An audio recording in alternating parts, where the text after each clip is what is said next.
Assalamualaikum sahabat Fokus Kisah. Tidak semua bayi lahir dengan pelukan hangat seorang ibu. Ada yang lahir hanya ditemani tangis, disambut oleh rindu yang tak bisa dijemput. Inilah kisah tentang bayi mungil yang ditinggal ibunya merantau ke Taiwan demi mengubah nasib, dan seorang nenek yang menggantikan kasih itu dengan seluruh jiwanya. Jangan lupa tulis komentar kalian di bawah ya. Cerita ini mungkin akan mengingatkan kita pada seseorang yang kita cintai. Pagi itu, embun masih menggantung di ujung dedaunan. Kabut belum benar-benar mengangkat wajahnya dari sawah-sawah yang membentang di balik rumah-rumah kayu. Udara dingin menembus celah-celah dinding bambu, menggigilkan siapapun yang tak berselimut tebal. Di rumah kecil berdinding papan yang mulai lapuk itu, terdengar tangisan nyaring dari seorang bayi mungil yang baru saja datang ke dunia. Tangisan itu begitu lirih tapi penuh makna, seolah menyuarakan kerinduan yang bahkan belum sempat ia mengerti. Nenek Raminah, wanita renta berusia lebih dari 60 tahun, tergopoh-gopoh bangkit dari pembaringannya.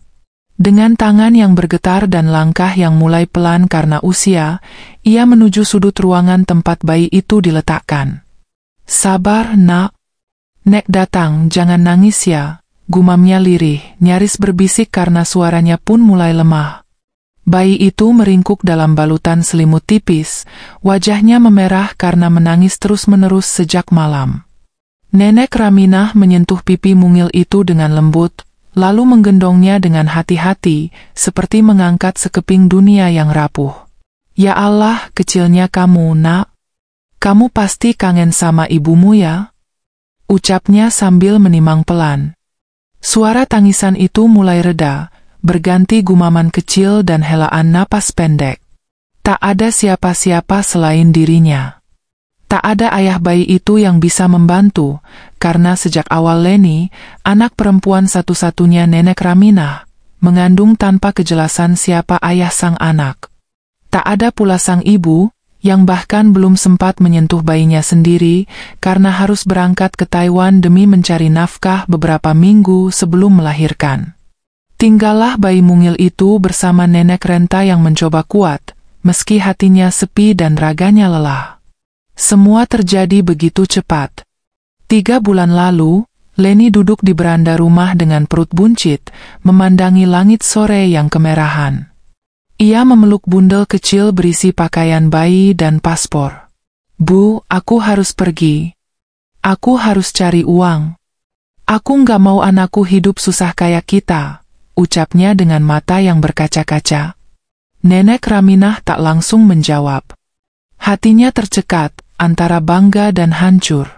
Bangga karena putrinya ingin berjuang, hancur karena tahu ia akan kehilangan momen berharga bersama cucunya. "Tapi Len, kamu bahkan belum lihat wajah anakmu. Dia masih dalam perut. Masa kamu tega ninggalin dia waktu dia lahir nanti?"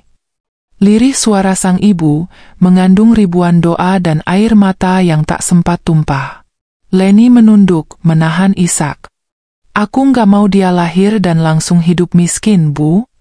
Aku mau dia punya masa depan, bukan hidup di gubuk bocor ini," jawabnya sambil menggenggam tangan ibunya erat-erat.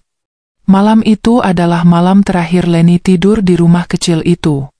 Paginya, ia pergi ke Jakarta untuk diberangkatkan ke Taiwan oleh agen tenaga kerja.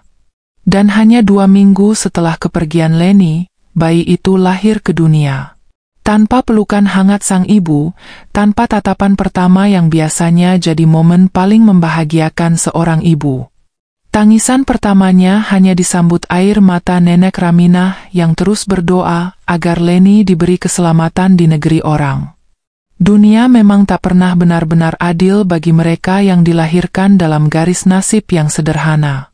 Bayi mungil itu, yang kemudian diberi nama Aira oleh Leni lewat pesan singkat dari seberang benua, tak tahu bahwa hidupnya akan dimulai bukan dalam pelukan ibunya, melainkan dalam dekapan seorang nenek yang sudah uzur. "Namanya Aira ya, Bu? Artinya udara. Karena dia adalah napas buat aku, buat ibu juga." Begitu isi pesan Leni yang membuat nenek Raminah menangis seharian. Hari-hari pertama begitu berat. Nenek Raminah tidak lagi muda. Tubuhnya mudah lelah, kakinya sudah sering gemetar, dan tangannya tak sekuat dulu. Tapi tiap kali Aira menangis, rasa lelah itu seperti lenyap begitu saja. Ia belajar kembali merawat bayi, seperti 30 tahun lalu ketika merawat Leni kecil. Bedanya, kini tidak ada suami di sisinya. Ia sudah lama menjanda, dan hidup hanya dari menjual sayur dan hasil kebun kecil di samping rumah. Kadang malam hari, ia menatap Aira yang tertidur pulas, lalu berbisik sambil membelai kepalanya, "Nak, kamu nggak salah dilahirkan. Ibumu sayang kamu. Dia pergi bukan karena nggak mau merawatmu, tapi karena dia ingin kamu punya hidup yang lebih baik dari kami." Ucapan itu tak pernah dijawab, tapi seakan tersimpan di hati kecil bayi itu yang terus bertumbuh dalam cinta yang penuh pengorbanan. Setiap pagi, ketika ayam jago baru saja berkokok dan matahari masih malu-malu mengintip dari balik pepohonan, Nenek Raminah sudah bangun. Ia akan menjerang air di atas tungku kayu bakar, memandikan Aira dengan air hangat yang dicampur sedikit rempah dari daun sirih dan irisan jeruk purut agar badan cucunya wangi dan hangat. "Anak perempuan itu harus wangi, biar cantik dan segar," katanya sambil tersenyum sendiri. Tubuh renta itu bergerak perlahan, hati-hati mengusap tubuh mungil Aira yang belum genap sebulan. Tiap lipatan kecil di paha dan lengan bayi itu, ia ciumi dengan penuh kasih. "Aduh gemesnya, kamu pasti nanti cantik kayak ibumu ya?" gumamnya. Setelah dimandikan, Aira dibedaki dengan bedak dingin buatan sendiri, lalu dibalut kain batik kecil yang dijahit Nenek Raminah dari sisa kain lamanya. Tak ada popok modern, tak ada botol susu merek mahal. Tapi cinta dan perhatian nenek itu mengalir seperti sungai yang tak pernah kering. Ia akan menggendong Aira keluar rumah, duduk di bangku kayu sambil menimang dan menyanyikan lagu-lagu lama. "Tidur, sayang, ibu kerja jauh. Nek yang rawat kamu, jangan nangis ya." Suaranya lirih, tapi cukup membuat Aira tenang dan akhirnya tertidur dalam pelukannya. Malam-malam terasa sangat panjang bagi Nenek Raminah. Setelah seharian bekerja, merawat Aira, menyapu halaman dan memasak sekadarnya, ia hanya bisa memejamkan mata dalam posisi duduk, karena tiap kali ia baring, Aira terbangun dan menangis. "Ya Allah, kuatkan aku.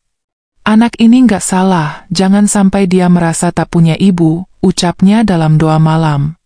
Lampu minyak menjadi satu-satunya cahaya di kamar kecil itu. Bayangan nenek dan cucu itu menari di dinding, menyatu dengan suara jangkrik dan sesekali lolongan anjing dari kejauhan. Dalam remang-remang malam, Nenek Raminah akan duduk memeluk Aira, menyusui bayi itu dengan susu yang ia dapat dari tetangga yang baik hati. "Nek nggak bisa kasih ASI, nak, tapi Nek kasih doa, kasih peluk, kasih seluruh hidup Nek," ucapnya sambil menahan kantuk. Kadang, ia menangis diam-diam, menyeka air mata dengan ujung selendang agar tak jatuh ke wajah Aira. "Maaf ya sayang, harusnya kamu tidur di peluk ibu, bukan nenek yang keriput ini. Tapi Nek janji, selama masih ada napas, kamu nggak akan sendirian." Kata-kata itu tak pernah dicatat siapapun.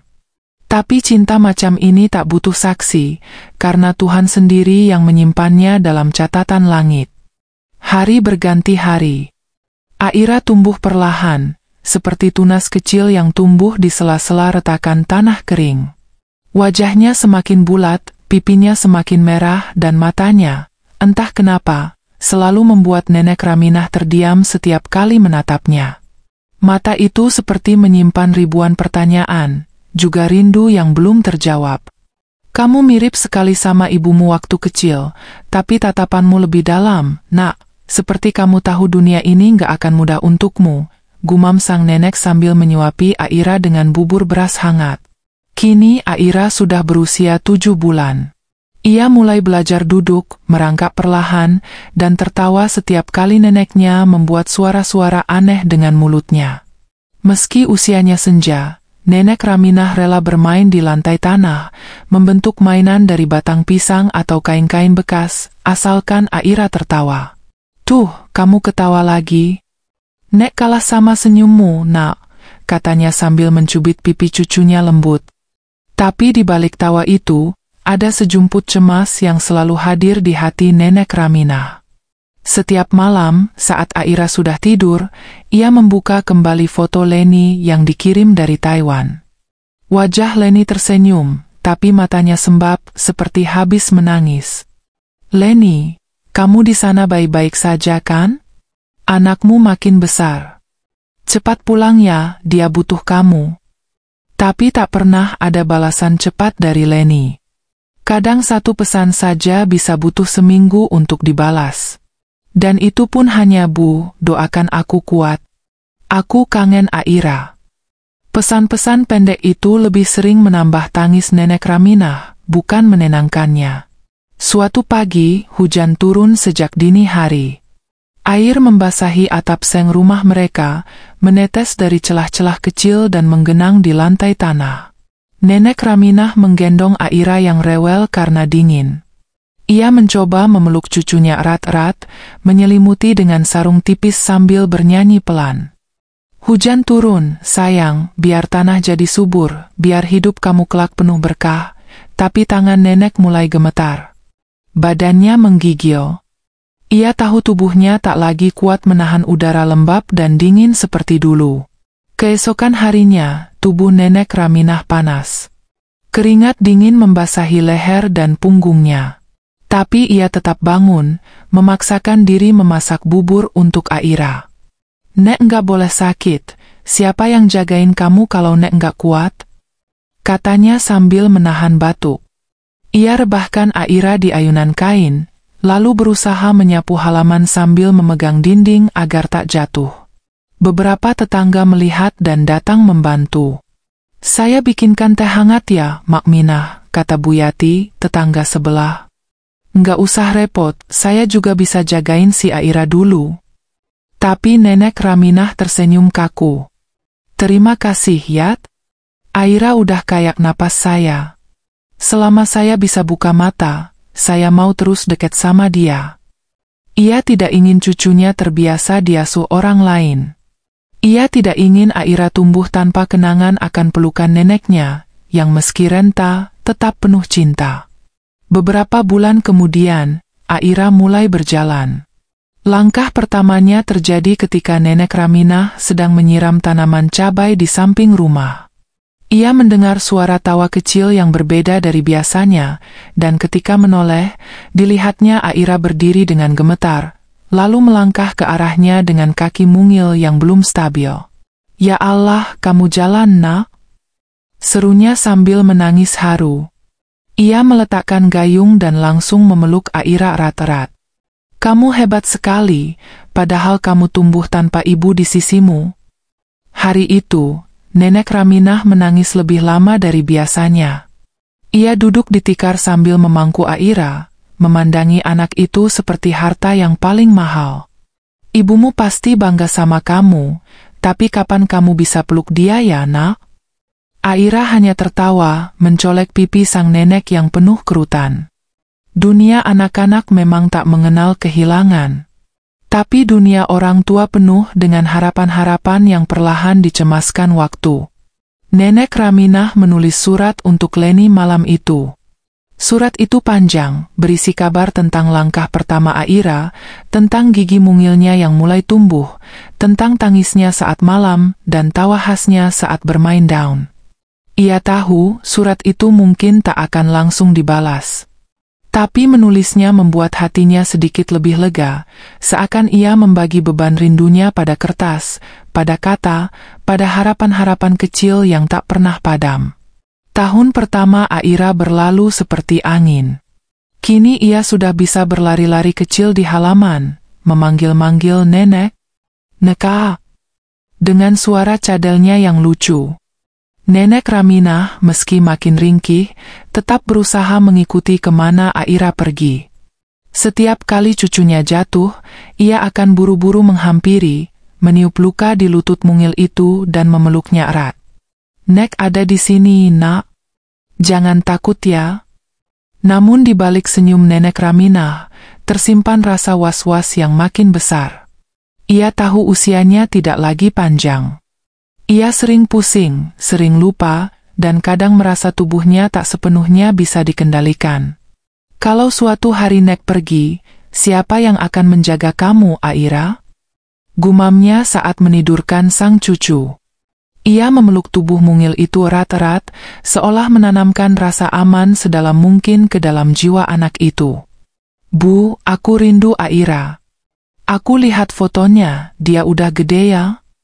Begitulah pesan singkat Leni bulan itu. Ia mengirim uang, tapi tak pernah bisa menelepon lebih dari 5 menit. Suaranya gemetar, tergesa, dan selalu diakhiri dengan, Bu, doain aku bisa pulang tahun depan. Nenek Raminah menatap layar ponsel tuanya yang mulai buram, lalu berbisik, jangan nunggu tahun depan, Len. Aira butuh kamu sekarang. Malam itu, Aira demam tinggi. Tubuh mungilnya panas, napasnya tersengal, dan matanya terus terpejam. Nenek Raminah panik. Ia tak punya kendaraan, tak ada motor, dan hujan turun deras mengguyur desa. Dengan kain sarung membungkus tubuhnya, ia menggendong Aira dan berjalan menyusuri jalan becek menuju rumah bidan desa.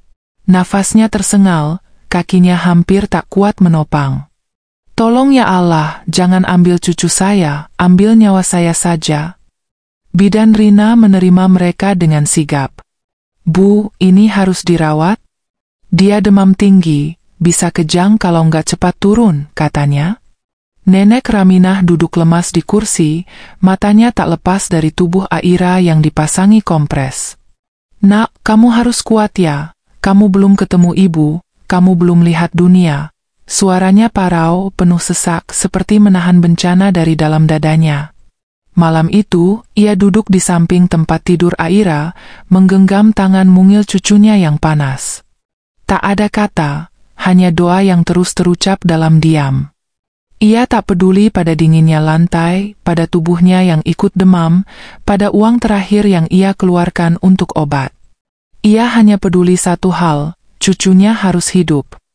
Karena dalam tubuh kecil itu, hidup Nenek Raminah menggantung seluruh makna, harapan, dan cinta yang tak bersyarat. Malam itu menjadi malam paling panjang bagi Nenek Raminah. Di rumah bidan sederhana itu, ia duduk memeluk Aira yang kini mulai tenang setelah diberi obat penurun panas.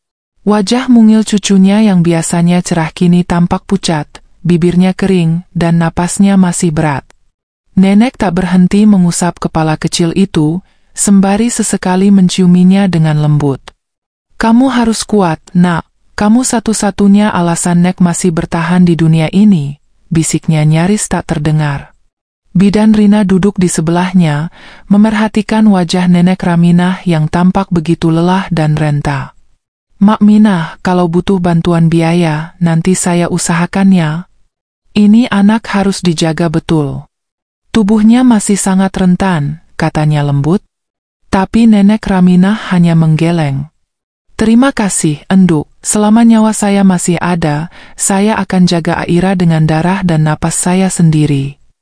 Ucapannya terdengar seperti janji sakral, janji yang lahir dari cinta paling murni, cinta seorang nenek. Di malam itu juga, Leni akhirnya mengirim pesan suara. Suaranya tercekat. Bu, maaf aku belum bisa pulang. Aku takut dipecat kalau cuti sekarang. Tapi aku janji, tahun depan aku pulang. Aku bawa uang banyak, aku bawa kebahagiaan buat Aira. Tapi Nenek Raminah hanya menatap layar ponsel kecil itu dengan mata sembab.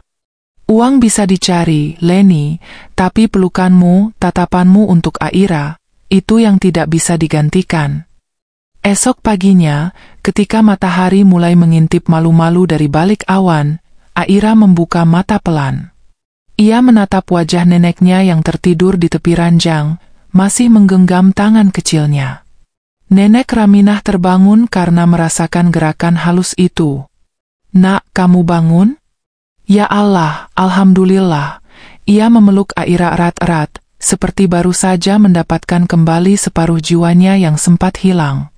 Hari itu menjadi hari penuh syukur. Meski tubuhnya masih lemas, Aira sudah bisa tersenyum, bahkan sempat berceloteh pelan. "Nenek, air." Itu kata pertamanya setelah demam. Nenek Raminah hampir menangis mendengarnya. Ia segera mengambilkan air hangat dan menyuapi cucunya perlahan. "Kamu kuat ya, Nak? Kamu hebat. Kamu petarung kecil yang paling gagah," katanya sambil menciumi dahi Aira berkali-kali. Namun di dalam hatinya, nenek mulai sadar, waktu akan terus berjalan dan tubuhnya tidak akan semakin kuat. Ia mulai menyadari bahwa ia tidak bisa selamanya berdiri di antara Aira dan dunia yang keras. Ia harus mulai memikirkan masa depan Aira dengan serius. "Kalau suatu saat Nek benar-benar nggak bisa jaga kamu lagi, siapa yang akan gantikan?" Pertanyaan itu menghantui pikirannya seperti bayang-bayang senja yang tak pernah hilang. Beberapa minggu berlalu. Aira mulai pulih total dan kembali ceria. Ia suka bermain di bawah pohon jambu, berlari-lari kecil sambil tertawa dan memanggil, "Nenek, ayo kejar Aira." Meski lututnya nyeri, Nenek Raminah tetap pura-pura mengejar, agar tawa cucunya terus bergema. Ia tidak ingin kehilangan satu detik pun dari masa kecil Aira. "Tertawalah terus, Nak, biar hidupmu nggak sekelam masa kecil ibumu dulu," katanya dalam hati. Setiap malam sebelum tidur, mereka punya kebiasaan berdoa bersama. Nenek Raminah akan menuntun Aira mengeja kata demi kata. "Ya Allah, terima kasih atas hari ini, terima kasih atas nenek, dan tolong jagain ibu di Taiwan." Meski Aira belum sepenuhnya paham, ia mengucapkannya dengan penuh kesungguhan. Air mata nenek Raminah selalu jatuh pada doa itu, doa dari anak yang belum pernah memeluk ibunya sendiri. Suatu malam, Aira bertanya, "Nenek, ibu itu siapa?" Pertanyaan itu seperti pisau pelan yang menyayat hati. Nenek Raminah menatap mata cucunya lama, lalu tersenyum getir. "Ibu kamu orang baik, Nak. Dia pergi jauh supaya kamu bisa makan, bisa sekolah, bisa hidup lebih baik. Tapi dia sayang banget sama kamu." Aira hanya mengangguk, lalu memeluk nenek erat. "Kalau gitu, aku doain ibu pulang cepet ya, Nek." Waktu terus berjalan, dan hari itu pun datang. Leni pulang ke kampung setelah 2 tahun di Taiwan. Ia membawa koper besar dan wajah yang asing. Kulitnya lebih putih, tubuhnya tampak lebih kurus, dan matanya tetap sembab. Ia turun dari bus, berdiri di depan rumah dengan tangan gemetar. "Bu?" "Aira," panggilnya pelan. Nenek Raminah keluar dari dapur, tertegun melihat anaknya. "Leni." Leni langsung memeluk ibunya. "Bu, maaf aku baru bisa pulang." Tangis mereka pecah di halaman rumah kecil itu. Aira yang sedang bermain tanah menatap perempuan asing itu bingung. Ia berlari ke pelukan nenek. "Nenek, siapa ini?" tanyanya polos. Leni terdiam, air matanya jatuh tanpa bisa ditahan. "Aku ibumu, Nak." Tapi Aira memeluk nenek lebih erat. "Aku nggak kenal." Leni menangis semakin keras.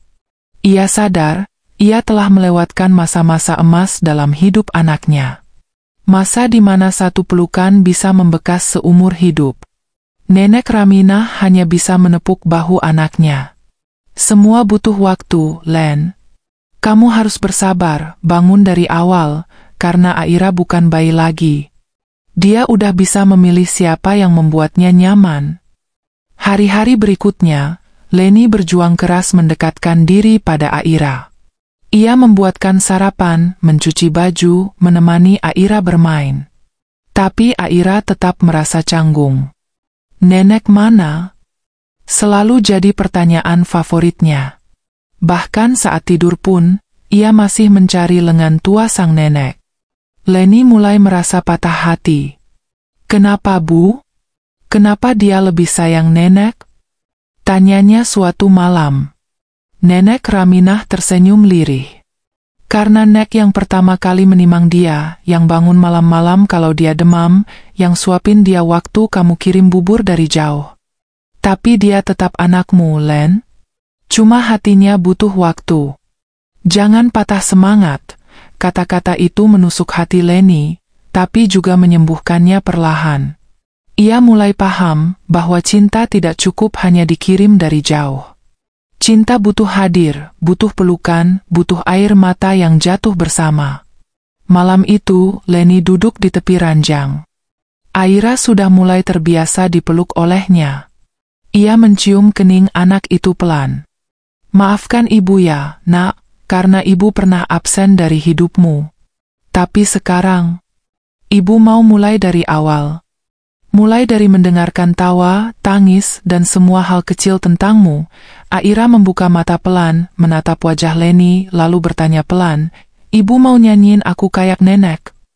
Leni menahan tangis. "Iya sayang. Ibu akan nyanyikan dunia untukmu." Hari-hari perlahan berubah menjadi lebih hangat. Aira mulai membuka hatinya, sedikit demi sedikit. Ia mulai terbiasa dengan keberadaan Leni di rumah. Walau belum sepenuhnya dekat, ia mulai memanggil Bu dengan lirih, terutama saat ia ingin disuapi atau dibacakan dongeng. Leni mencatat setiap momen itu dalam hatinya, seperti menabung kepercayaan yang tak ternilai. Di depan rumah, di bawah pohon jambu tempat Aira biasa bermain, mereka kini sering duduk bertiga. Aira di tengah, Leni di kiri, dan Nenek Raminah di kanan. "Bu, kenapa ibu dulu nggak tinggal di sini?" tanya Aira suatu sore, tatapannya tajam meski polos. Leni terdiam, jantungnya seperti diremas. "Karena ibu pengen kamu bisa punya masa depan yang bagus. Ibu kerja jauh supaya kamu bisa sekolah, bisa makan enak, bisa punya baju bagus," jawabnya lirih. Aira menunduk lalu berkata, "Tapi aku cuma mau ibu, bukan baju bagus." Kalimat sederhana itu meruntuhkan pertahanan Leni yang selama ini ia bangun demi membenarkan pilihannya merantau. Di malam hari, Leni duduk di samping ranjang Aira yang tertidur. Ia menatap wajah kecil itu, dan untuk pertama kalinya, ia mengelus rambut putrinya tanpa takut ditolak. "Maaf ya, Nak, selama ini ibu kejar dunia, tapi lupa kamu adalah dunia itu sendiri." Leni menangis diam-diam, hanya ditemani nyamuk dan remang lampu bohlam yang menggantung lesu di langit-langit. Di luar, bulan menggantung tenang, seperti turut menyaksikan luka yang perlahan dijahit oleh cinta yang mulai pulih. Pagi hari, ketika aroma kopi dan nasi goreng mulai memenuhi udara dapur, Aira berlari kecil menghampiri Leni yang sedang menyiapkan sarapan. "Bu, nanti aku boleh ikut ibu ke pasar?" tanyanya antusias. Leni tertegun, lalu tersenyum lebar. "Boleh dong, sayang. Ibu seneng banget kamu mau ikut." Dan itulah pagi pertama mereka pergi hanya berdua. Leni menggandeng tangan kecil itu erat-erat, seperti tak ingin lagi melepaskannya. Di pasar, Aira terlihat senang melihat warna-warni sayur, bau rempah, dan suara riuh pedagang. Beberapa ibu-ibu menatap mereka dan berkata, "Wah, Aira makin mirip ibunya ya sekarang." Leni tersipu, hatinya menghangat. Bukan karena pujian, tapi karena akhirnya bisa mendengar kata ibunya dilekatkan padanya dengan utuh, bukan sekadar embel-embel yang tak pernah nyata sebelumnya. Setelah belanja, mereka duduk di warung kecil di pinggir jalan, menikmati es dawet dan gorengan. Aira bersandar di pundak Leni. "Bu, nanti kalau ibu kerja lagi, aku ikut ya, aku nggak mau ditinggal." Leni menghela napas panjang, memandang langit. "Enggak sayang, ibu enggak kemana-mana lagi. Sekarang ibu kerja di sini aja, yang penting kamu enggak kehilangan ibu lagi." Janji itu seperti sumpah batin, tertulis di langit dan bumi, di bawah saksi tawa Aira dan aroma tempe goreng. Di sisi lain, Nenek Raminah menyaksikan semua itu dengan mata berkaca-kaca. Di usianya yang tak lagi muda, ia merasa hidupnya telah mencapai puncak keindahan. "Ya Allah, terima kasih. Aku cuma pengen lihat mereka rukun, dan Engkau kabulkan." ucapnya dalam sujud-sujud malamnya. Tapi tubuh Renta itu mulai sering gemetar, napasnya terkadang sesak, dan ia tahu waktu tak bisa ditunda. Suatu pagi, ia memanggil Leni duduk di samping ranjangnya. "Len, Nek udah tua, badan ini udah nggak kuat seperti dulu. Kalau nanti Nek nggak ada, kamu jangan tinggalin Aira lagi ya," katanya dengan suara pelan tapi penuh penekanan. Leni menggenggam tangan ibunya erat-erat, air matanya jatuh membasahi punggung tangan tua itu. "Iya Bu, aku janji. Aira adalah hidupku sekarang." Lalu, nenek memeluk Aira yang duduk di pangkuannya. "Aira, nanti kalau nenek udah nggak ada, kamu harus jadi anak baik ya. Jangan nakal, jangan suka bohong, rajin sekolah." Aira mengangguk walau belum sepenuhnya mengerti makna kata nenek nggak ada. Tapi pelukannya erat, seperti tahu bahwa pelukan itu bisa jadi yang terakhir. Hari itu, rumah kecil itu dipenuhi kasih. Kasih dari seorang ibu, cucu, dan seorang nenek yang mencintai hingga titik darah penghabisan. Beberapa bulan kemudian, pagi itu tiba dengan sunyi yang tak biasa. Aira bangun dan menemukan nenek Raminah tak lagi di dapur. Ia berlari ke kamar, menemukan ibunya menangis memeluk tubuh yang tak lagi bergerak. "Bu, nenek kenapa?" tanyanya.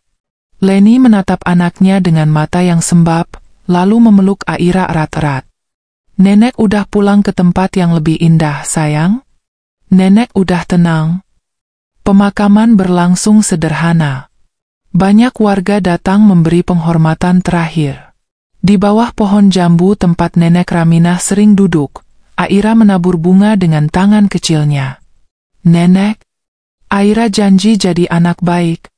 Aira janji jaga ibu," katanya pelan, lalu mencium tanah yang mulai dingin.